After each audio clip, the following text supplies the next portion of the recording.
Hi friends, வீராமாறன் சீரியலில் ஒரு அட்டகாசமான ப்ரோமோ வந்திருக்கு. அதை பற்றி தான் இந்த வீடியோவில் பார்க்க போகிறோம். சரி வாங்க வீடியோக்குள்ளே போகலாம். இந்த ப்ரோமோ எப்படி ஸ்டார்ட் ஆகுதுன்னா, வள்ளி நம்ம வீராக்கிட்டே எல்லா உண்மைகளையும் சொல்லிடுறாங்க. உன் அண்ணனை இல்லாமல் பண்ணது வேறு யாரும் கிடையாதுமா, நம்ம ராகவ் தான் அப்படின்னதும் வீரா அதிர்ச்சி ஆகிறாங்க. வள்ளிமா என்ன சொல்கிறீங்க அப்படின்னு போதும், ஆமாம் மற்றவங்களுக்காகவே தான் தியாகம் பண்ணிகிட்ருக்கான். மற்றவங்க வாழ்கிறதுக்காக தான் எப்படி போனாலும் பரவாயில்லன்னு வாழ்கிற போல தான் என்னோட அதே மாதிரி தான் ராகவ் விஷயத்துலையும் நான் நிறைய வாட்டி உங்ககிட்ட இந்த உண்மையை சொல்லலான்னு வந்தேன். ஆனால் அவனுக்கு நான் பண்ணி கொடுத்த சத்தியம் என்ன தடுத்து நிறுத்திடுச்சு வீரா. மற்றபடி ஒவ்வொரு பையனையும் ஒவ்வொரு கண்ணால் பார்க்குற குணம் எனக்கு கிடையாதுமா. 3 பசங்களும் எனக்கு ஒன்று தான், எனக்கு 3 பேரும் முக்கியம் அப்படின்னு சொல்லி வள்ளி அழுதுட்டு இருக்காங்க. ஸோ இன்னொரு பக்கம் நம்ம மாறனை நிறைய கஷ்டப்படுத்திருப்பாங்க. வீரா ரொம்ப ஹர்ட் பண்ணுற மாதிரிலாம் பேசியிருப்பாங்க. அது எல்லாத்தையும் நினச்சி வீராவும் அழுதுட்டு இருக்காங்க. என்ன வள்ளிமா, இப்போ கூட நான் கேட்கலன்னா நீங்கள் சொல்லியிருக்கவே மாட்டீங்களே, கடைசி வரைக்கும் நீங்கள் சொல்லாமல் இருந்திருக்க, நானும் கடைசி வரைக்கும் மாறன் கூட சேர்ந்து வாழ்ந்திருக்கவே மாட்டேனே. உங்களுக்கு சத்தியம் முக்கியமா இல்லை மாறனோட வாழ்க்கை முக்கியமா? மாறனோட வாழ்க்கை முக்கியமாக இருந்துக்க நீங்கள் இந்த உண்மையை என்கிட்ட சொல்லியிருப்பீங்களே வள்ளிமா அப்படின்னு வீரா கேட்டதும் உடனே நம்ம வள்ளி இங்கே பாரு வீரா, நான் நிறைய வாட்டி உங்ககிட்ட சொல்ல வந்துட்டேன். ஆனால் இந்த மாறன் தான் நான் இல்லாமல் போவான் அது இதுன்னு சொல்லி என்னை மிரட்டி சொல்ல விடாமல் பண்ணிட்டான். என் பிள்ளை உயிரை விட அவன் வாழ்க்கை ஒன்று எனக்கு முக்கியம் கிடையாது. என் இடத்துல யாராக இருந்தாலும் கண்டிப்பாக இப்படி தம்மா பண்ணியிருப்பாங்க அப்படின்னதும் வீரா ரொம்ப ஃபீல் பண்ணி அழுதுகிட்டே அங்கேருந்து கிளம்புறாங்க. இங்கே பார்த்தோன்னா மாறன் தூங்கிட்டு இருக்காங்க. உடனே வீரா மாறன் பக்கத்தில் இருந்து அழ ஆரம்பிக்கிறாங்க. ஏண்டா, ஏன் மற்றவங்களுக்காக நீ பழி சுமந்து உனக்கு எந்த கெட்ட பேர் வந்தாலும் பரவாயில்லன்னு வாழ்ந்துட்டு இருக்க?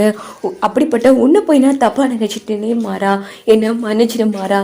நீ இதுக்கப்புறமும் ஒன்று நான் கஷ்டப்படுத்த விட மாட்டேன். ஒரு அம்மாவா, ஒரு காதலியா, ஒரு நல்ல பொண்டாட்டியா, அஸ் அ ஃப்ரெண்டா கண்டிப்பாக எப்போவுமே லைஃப் லாங் நான் உன் கூடவே இருப்பேன் மாறா அப்படின்னுட்டு உடனே எழுந்திரிச்சு ஐ லவ் யூ அப்படின்னு சொல்லிட்டு கிளம்புறாங்க.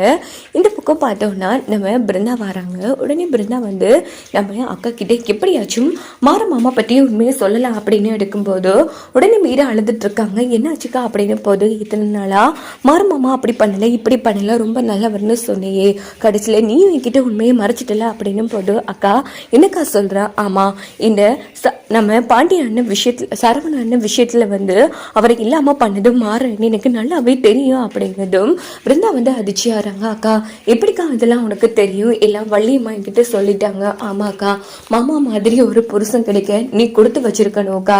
ஆனா இந்த ராகவ் மாமா பாத்தீங்களா அக்கா எப்படி இருக்காருன்னு நானும் நிறைய வாட்டி உங்ககிட்ட உண்மையை சொல்லலான்னு வந்தேன். ஆனா சத்தியம் ஒரு விஷயத்த வாங்கி என்னையும் மாமா மிரட்டி சொல்ல வேணான்னு சொல்லிட்டாருக்கா. அதான் நானும் சொல்ல முடியாத சிச்சுவேஷன்ல இருந்தேன். ஆனா இன்னைக்கு எப்படியாச்சும் உங்ககிட்ட உண்மையை சொல்லணுங்கிற நோக்கத்துல தான் வந்திருக்கா. ஏன்னா அப்படிப்பட்ட ஒரு ஆள் தான் அந்த ராகவ் அப்படிங்கிறது இன்னும் பிருந்தா சொல்ற அப்படின்னு வீரா கேக்குறாங்க. ஆமாக்கா, அன்னைக்கு ராமச்சந்திர மாமா கூட அவரை என்ன பேசிட்டு இருந்தாரு தெரியுமா? மாற மாமா உள்ள போனாலும் பரவாயில்ல, என்ன பண்றது, செஞ்ச தப்புக்கு உள்ள போகத்தானா வேணும். ஆனா தப்பு பண்ணது அவரு. மாறமாமா உள்ள போனாலும் பரவாயில்லன்னு இப்படி சுயநலமா நடந்துக்காரு. தனக்காகத்தான் பழி சுமந்துட்டு இருக்காரு நம்ம மாறமாமா. அப்படிப்பட்டவரை எப்படியாச்சும் வெளியில எடுப்புன்னு ஒரு நன்றிக்கடன் கூட இல்லக்கா.